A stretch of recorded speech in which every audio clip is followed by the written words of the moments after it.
How do you put digital trust into perspective? We've been talking about digital trust in last few episodes, but what is it in reality? Is it about a chief digital trust officer, or is it more, or is it assigned to someone else? And if it is the chief digital trust officer, what does a digital trust officer do? And what is its essence when there are roles like data protection officer, CISO, and so on and so forth? And how do you become a chief digital trust officer? What skills do you need? How do you grow your career if you inspire or aspire to get into that direction? Well, these are all interesting questions, and these cannot be answered by anybody. We need someone who has been a CISO, who has been in privacy roles, who's been a CEO, and who is probably doing the chief digital trust officer role. And I'm talking about a special person, a unique person who has been the president of ISACA Belgium in the past, who is very active, has spoken at more than 100 conferences, is an active speaker. He is very, very knowledgeable. And I'm talking about someone very unique, someone very special, who's a privacy security and an expert in many things for last 30 years, sharing his experience. And we are going to talk to none other than Marc Vael, a unique person. Let's go and talk to him.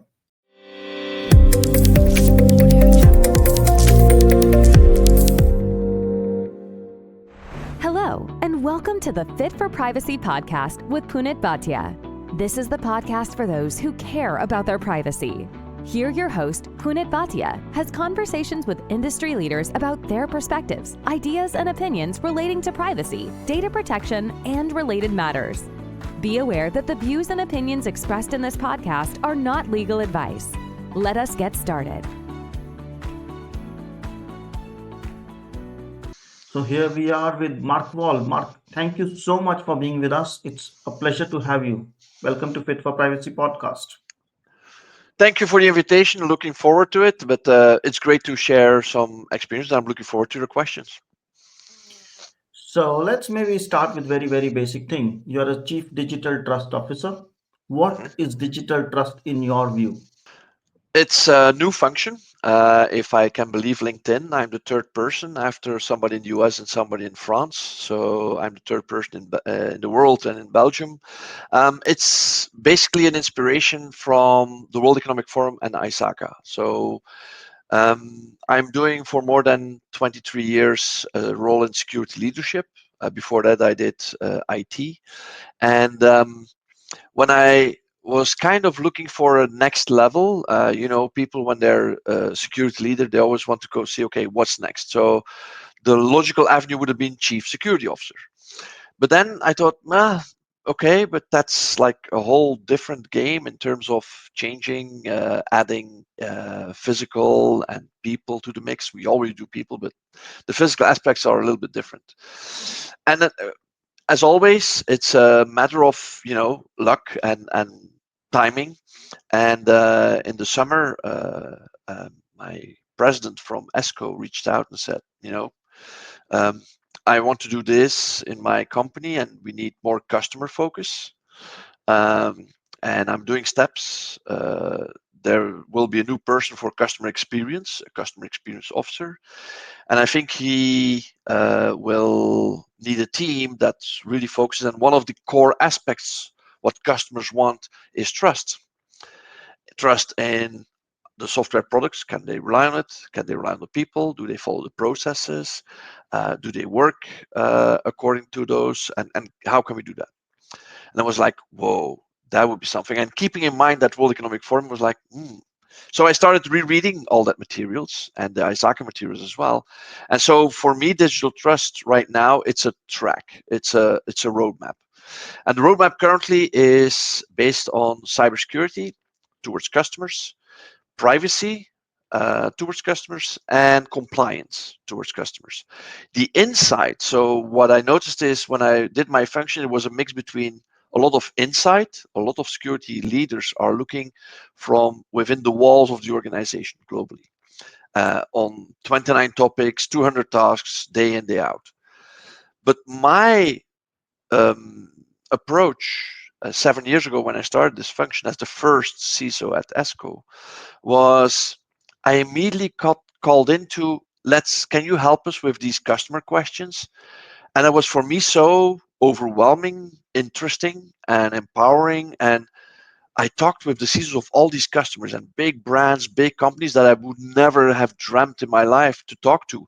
And they were very open. They talk the same language. And sometimes, it happened that we there was discussions over mail for weeks, and I just had a chat for 20 minutes with my counterpart, the customer, and it was solved in literally 10, 15 minutes because we talk the same language. And for me, it struck to, yes, it's all about trust, and trust is a very important thing. You have it or you don't, and Yeah. people give trust until something goes wrong. So digital trust is a roadmap. What do I mean?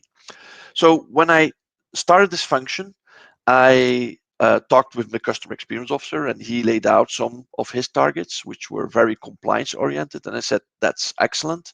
I will continue helping customers with their questions on security and privacy, but I will also work on that compliance. So those are the three topics in this year. Next year, we'll enhance it with accessibility, with ethics. So we'll slowly go to that complete track. If you do it all at once, I think it might be overwhelming.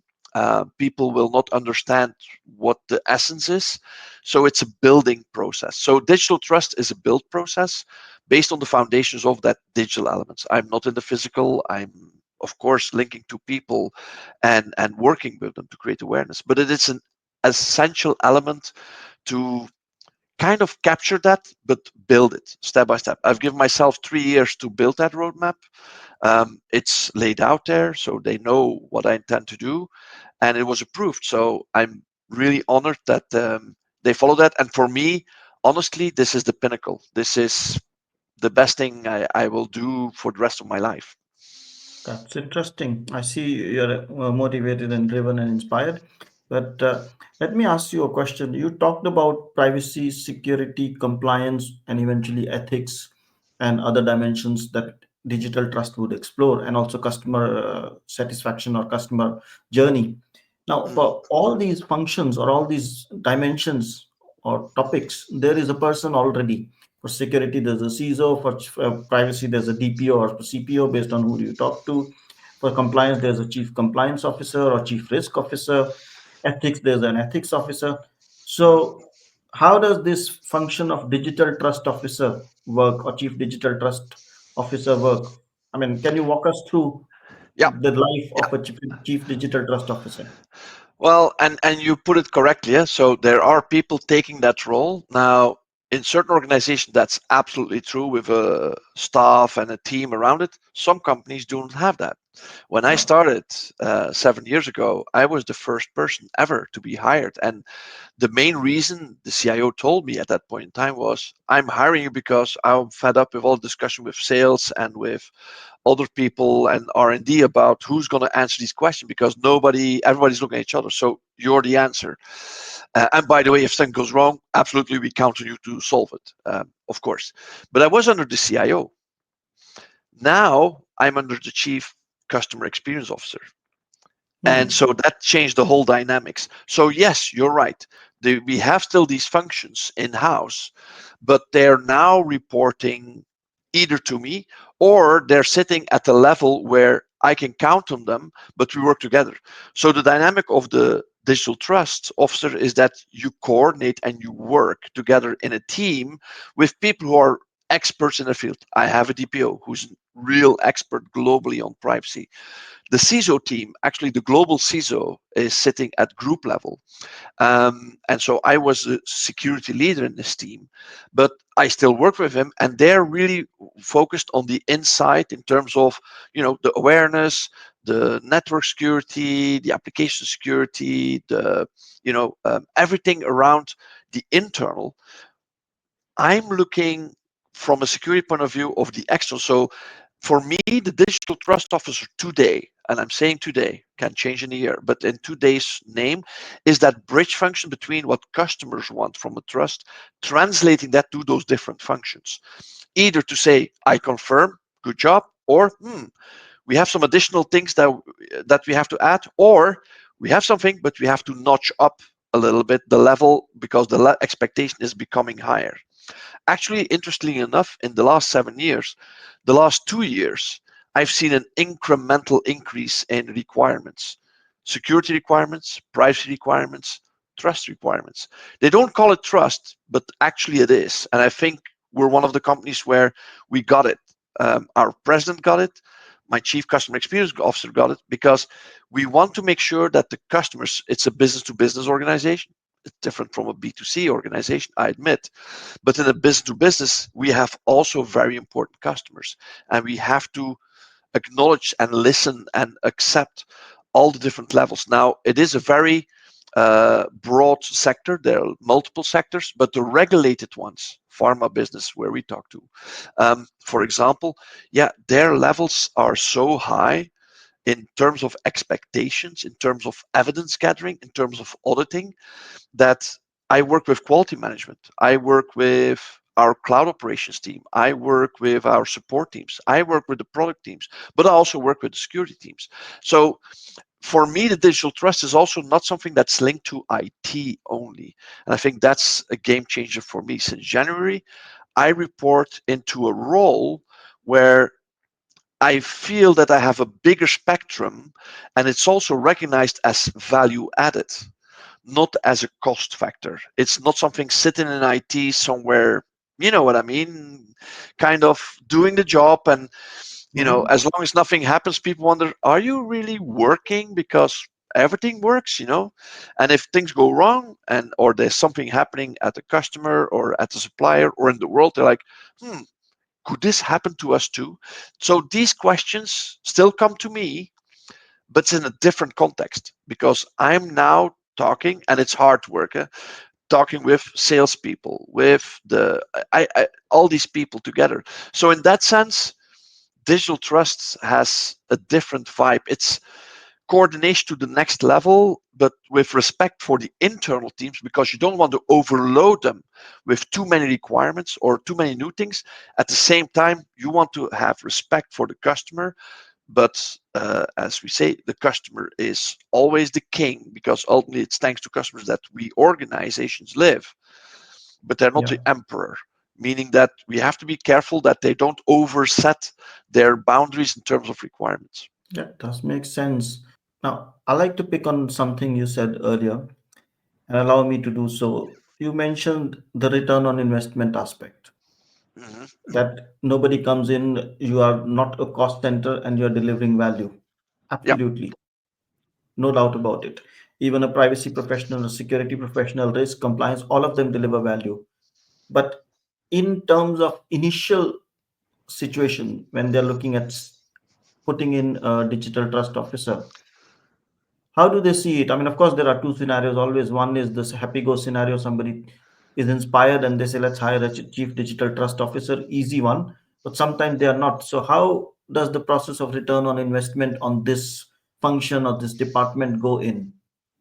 Well, I can't go into all the specific details, but Yeah, let's continue the following. So the first thing that's very important is that the mission and vision of customer experience and customer centricity and intimacy is carved in stone. That's the first condition. If you don't have that, digital trust won't work. So right. that's an important change, and the company executive management all look in that same direction. So there's alignment, and I felt that alignment by talking to all of them individually, and I did because that's an important element. You have to talk with each of them individually, and there are different levels of maturity, but they all are focused on that lightning rod, like customer intimacy. Even if they're seem like there's no connection, there is, because ultimately even internal functions are supporting the functions that create the value. And so I have respect for the creation functions, the product delivery and the product R&D and the innovation, but the supporting functions are as important because if they don't support, the value add people can't work. So in that sense, I think that the key here is that the return on investment sits in the fact that one, the mission vision clearly states where we want to go, translated into hard dollars and euros. obviously, with clear results. What do we want to achieve? And that is then translated to different levels. To me, it's translated in one, continuation and expansion of certain compliance requirements.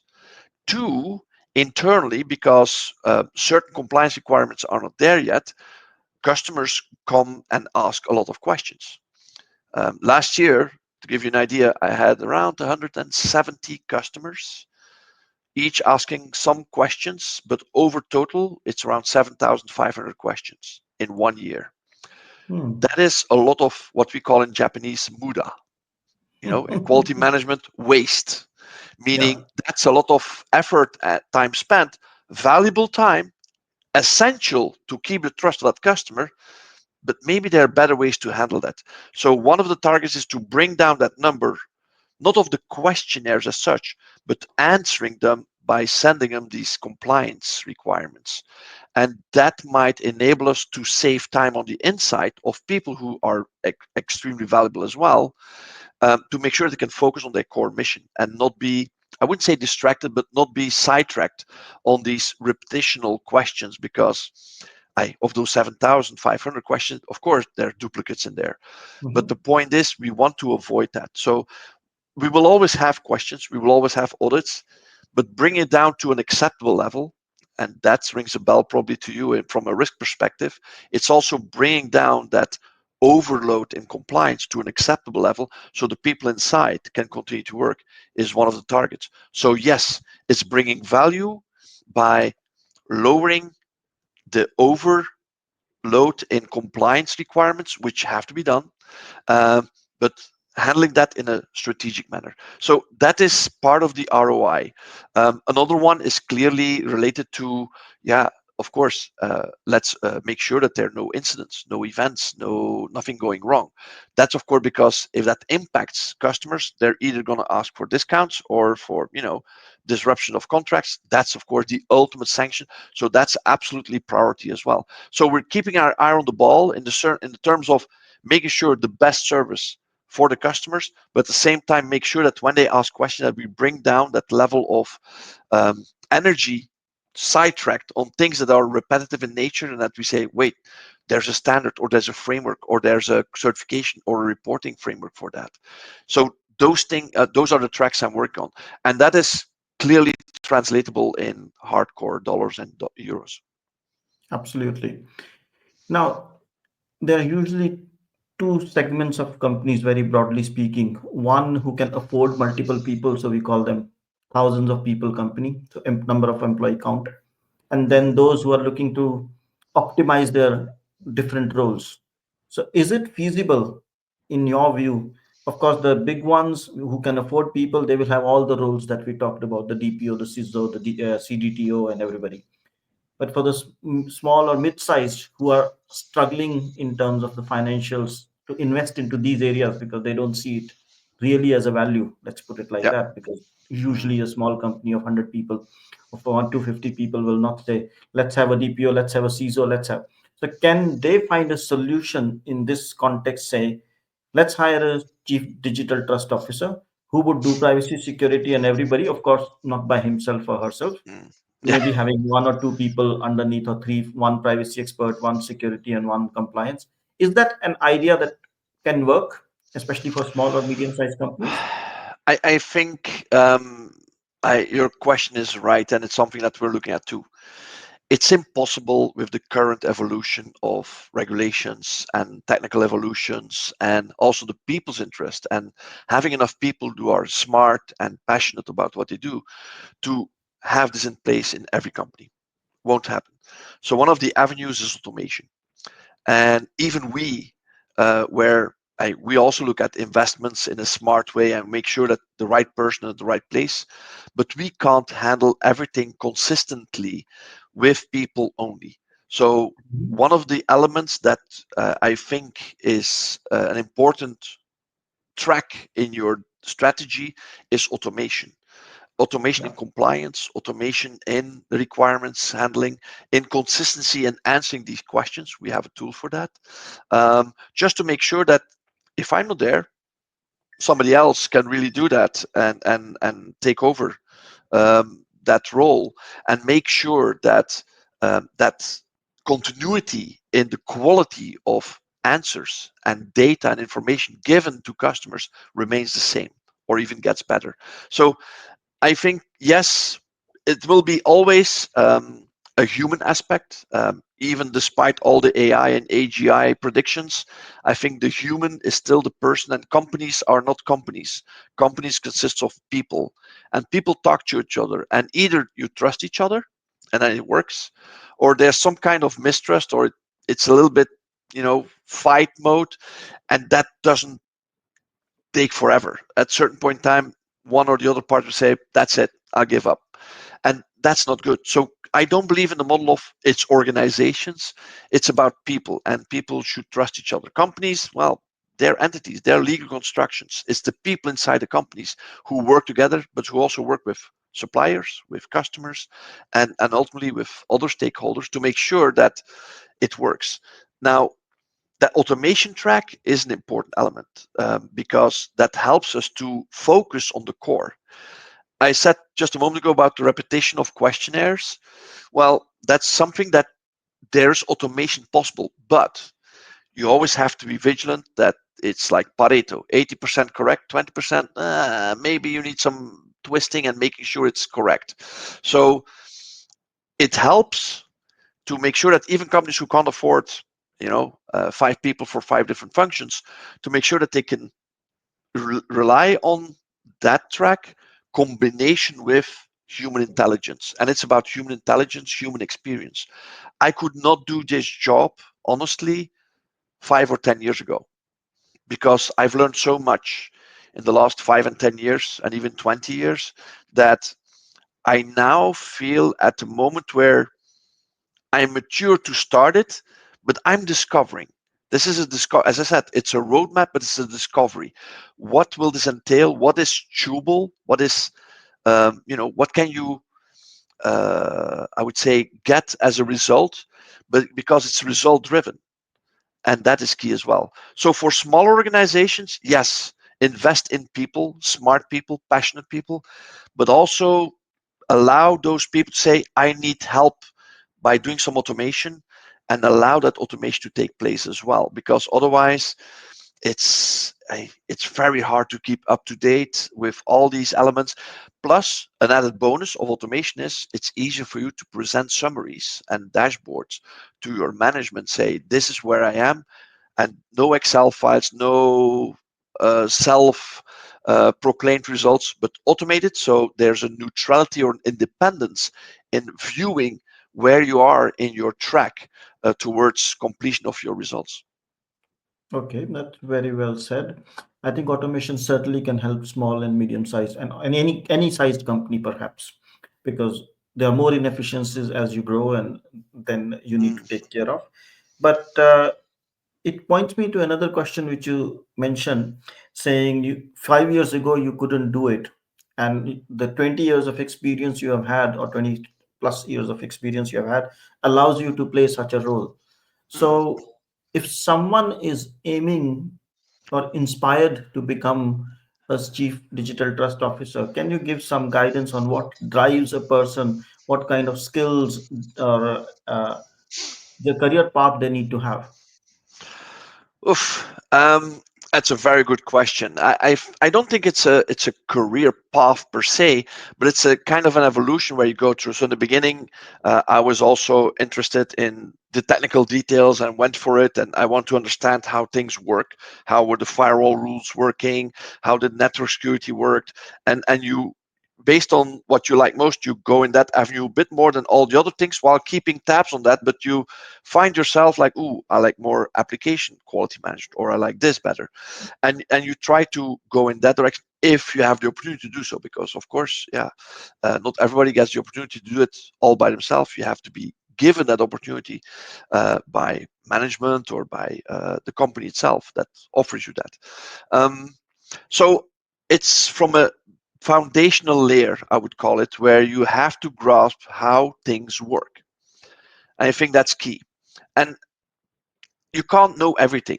you can't know everything in security. You can't know everything in IT. I mean, that's impossible. So you have to pick your battles on what you think you like best. So you have to trial and error a bit. Like, ooh, I like that. That's something, yeah, but not for the long run. So based on that, I'll pick my items, and I went through a level where also get then a little bit more responsibility, a team, and you work with team. Oh, that's a different kind of skills that you need to manage a team, to what works, what doesn't work. So those tracks, the hard skills and soft skills, kind of move in the same rhythm. And that is partially because the company gives that, but also you have to do it yourself. I am a firm believer that don't think that an organization will give you all the means to do this. You'll have to invest in yourself to become good in what you want to be. So invest in books and publications and seminars and webinars, and on the soft skills, same thing. Buy books, talk to people, find a mentor. And so I had the opportunity. I was very lucky in my career. I had a few really excellent mentors that were charismatic leaders, which taught me a lot. And they were a part that were in the company, but also still have mentors outside of a company where I can still call and ask for advice. Now that grows to a level where you feel like, okay, can I do this? Do I want to do this? Well, and there's always this, honestly, you never know until you do it. So if they give you the opportunity or the opportunity passes by, you have two choices. Either you say, yes, I'll jump, or you say, and the train passes by. So in that sense, I took the first security leadership function was not offered to me. It was just a vacancy. And by discussing, I said, I want to try that. And they were looking at me like, are you sure? Because Mm-hmm. you've never done this. Yeah, but give me 6 months and let's see, and then we'll make an honest opinion. 23 years later, still doing it. So it is an opportunity that came by and I took it. So that's one. Two, I think that I learned a lot from not the hard skills and the evolution of technology and how it works and what happens, and I kept a lot of things, but also leadership is something intangible. How do you become a leader? I don't know. I mean, it comes to you and people sometimes say, hey, and they talk to you like, how do you know me? And I was not aware of that. And especially the last 5 years, I've completely shifted from absorbing to giving back. And I think that is the main change that happened in my life the last 5 years, where I really made that complete 180 degrees shift to, you know what? I'm going to share. I really am going to share the best I can. Previously, it was ad hoc. Now it's like I go. And if people want to help or they want my help, I'll go for it. And I felt that feedback coming from those people based on their questions. But also sometimes, you helped me and this is an idea that you can't pay. That's priceless. And I think that brought me to a level where I say, like, I feel comfortable in the function I am, but it's still a discovery. So there's still this kind of adventure connected to it. But I believe that it's a combination of opportunity, feeling that, yeah, you kind of could be able to do that, but not 100%, but sure, why not? The adventure part, but it's also in the investments I've did in the last 33 years in my career was I always read a lot, I absorbed a lot, I tried to kind of coordinate it.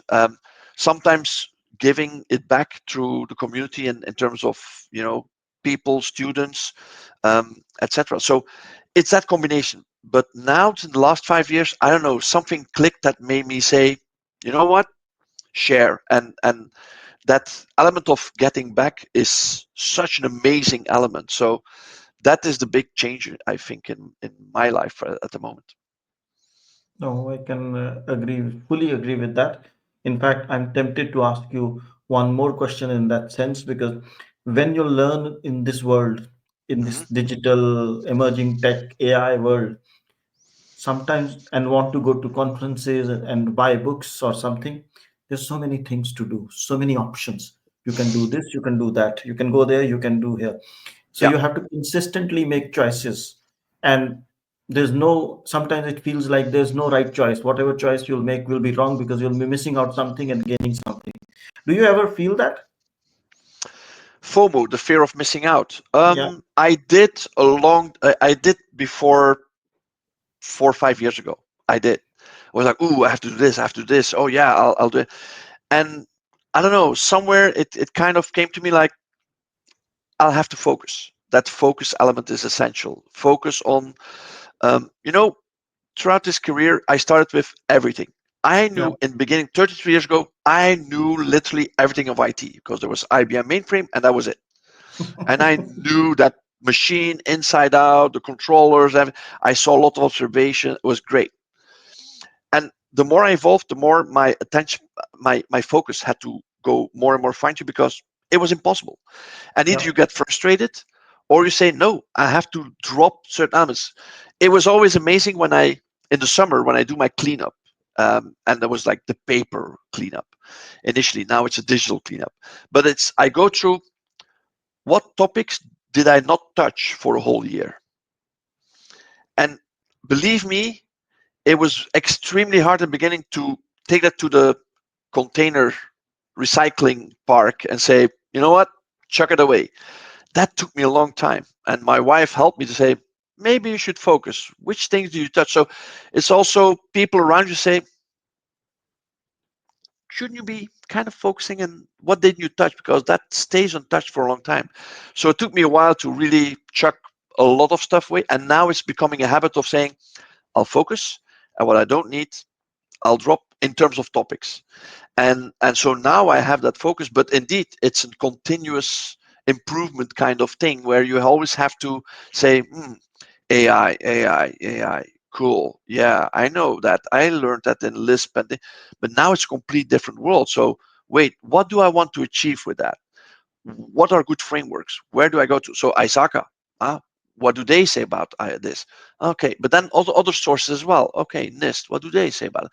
And you try to, and again, that continuous making your own kind of vision on that topic and taking out what I need. So I will look at it now with the lens since this year from a digital trust expert saying, what is needed from my customer perspective? Actually, a year ago, we got the first two questionnaires by customers saying, hey, are you doing AI and what are you doing? The first 20 questions. I was like, ooh, this is a start of something. And it's slowly, gradually built up. So I'm always looking at now for from the perspective of the customer. Okay, how can this help to say to the customer, look, we're using it, but also giving feedback to Insight saying, we should do this, we should do this. Um, I'm one of the top prompt engineers in my whole organization. Why? I like playing with these things to know how it works. And before you know it, you're number two. It's like, whoa, I didn't expect that. But it's because you do not do this only when it's required. You do this because you're intrigued by it. So Right. there's always a part of, I would say, interest, but also like this curiosity from a child. I'm curious as a child, like, how does this work? What can it do? What can't it do? What are limitations? So as long as you keep that kind of curiosity, I think you can focus, you can see how it works, and then say drop or keep only the elements that are relevant. And I think that's the key. But it's true, the fear of missing out. I actually, in terms of events and all the things you have to do, it's a mix. Yes, you want to read a little bit, but you do not only want to read a little bit. You want to see things, you want to talk with people, you want to exchange experiences and see how other people react to it. So it's a combination of, but that's how I see it. And it took me a while to get that mix. Believe me, I mean, if you would see me 33 years ago, you would like, oh, poor guy, introvert and not talking. And now, then the thing went all the way overboard to the other side. Like, oh, stop, shh, and yeah, now I'm trying to find a balance. But it's continuous interest and curiosity, but also trying to get experience from other people in other organizations, other functions. And you see sometimes that there are things that are the same. So in that sense, it's quite interesting. No, it's very profound answer. I think in any field, whether you're digital trust or privacy or security or any other field for that matter, I think you need to keep curiosity, you need to keep introspecting and continually improve and bring in your, how should I say, evolution, because you start with something, some preconceived ideas, and over the years you see this is possible, that is possible. Take those opportunities, take those chances, and then you have a journey It with. is a journey. It is absolutely a journey, and I think you build, and you have to find what works, what doesn't work, and a factor of luck is very important to give an Yeah. opportunity or find that magic thing that you want. I'm a firm believer that if you really find your specialty and your niche and you go for it, that people find out, will say, ooh, this person is really somebody who I can trust to ask a question and see how that person reacts. But people evolve over time. And it's also depending. I mean, I was lucky to work in a company initially where documentation was very important. If you didn't document, that's why they were very expensive, because they documented not just aside the code, but also inside the code, because they were thinking long term. If in 5 years somebody looks at that code, if their documentation, the successor will be able to say, ooh, that's that part, that's that part, that's that thing on the script, that's how it works. So that was smart. And I was also lucky to work in a company which paid for sharing knowledge. So you got a kind of an extra bonus if you shared knowledge that was used by others with a thumbs up, like, wow, what you did, I'm using this for customers and it really works. So that was interesting also. I've never found another company since then that does that, by the way, but okay. But it's influencing your behavior in terms of, hmm, how can I contribute and how I give back. But I was noticing somebody who for the first time giving a presentation, and she was really reading from the page, and you're thinking like, why is she doing that? But then I thought to myself, Mark, how were you 33 years ago? Probably the Yeah. same. Reading from a script, a bit nervous, never done that. So it's part of that evolution, and you have to give the opportunity to do so. And part of the soft skills cannot be underestimated. Presentation skills, writing skills. Some people say, oh, AI will do it. No, no. No. Actually, honestly, I can really quickly discover if it's AI written, because if people just copy paste it, it is very recognizable in structure, but also in the way it writes.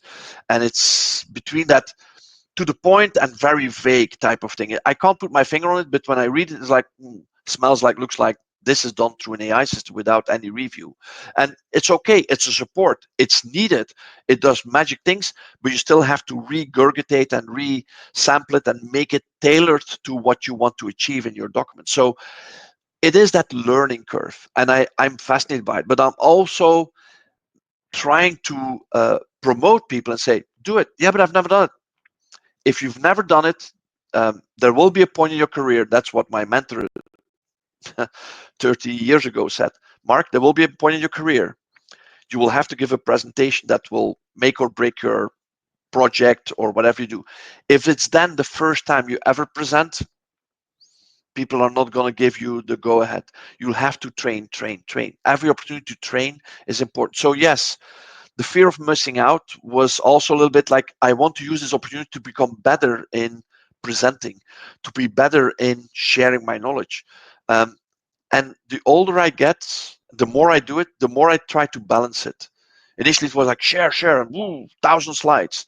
Now it's like, let's see, let's balance it out, and that thing changed my perception as well. But I'm sure if we do this thing in 5 years, it will be different again. Makes sense. I think it's a journey everybody goes through. And if you get the right opportunities, put the right focus, keep on innovating yourself, or re, I mean, finding yourself is also a journey. But anyways, if we start on that, then it's a 1 hour more. So, in function of time, I would say it has been wonderful to have your insights. I'm sure people will be inspired by listening to this. And if they want to contact you, what would be the best way to reach out to you and get to talk to Ooh, you? well, the simplest way is LinkedIn, actually, because I'll notice, and that's the way to get a first contact, and that's the easiest way, I think, for me. Sure. Good. So we'll add your LinkedIn profile if you're okay in the show notes. And with that, it has been an absolute pleasure to have you hear your thoughts and Thank your you very much. inspiration story. Thank you so much, Mark. Thank you. Thanks for listening. If you liked the show, feel free to share it with a friend and write a review. If you have already done so, thank you so much. And if you did not like the show, don't bother and forget about it. Take care and stay safe. Fit for Privacy helps you to create a culture of privacy and manage risks by creating, defining, and implementing a privacy strategy that includes delivering scenario-based training for your staff. We also help those who are looking to get certified in CIPPE, CIPM, and CIPT through on-demand courses that help you prepare and practice for certification exam. Want to know more? Visit www.fit4privacy.com. That's www.fit4privacy.com. If you have questions or suggestions, drop an email at hello@fit4privacy.com. Until next time, goodbye.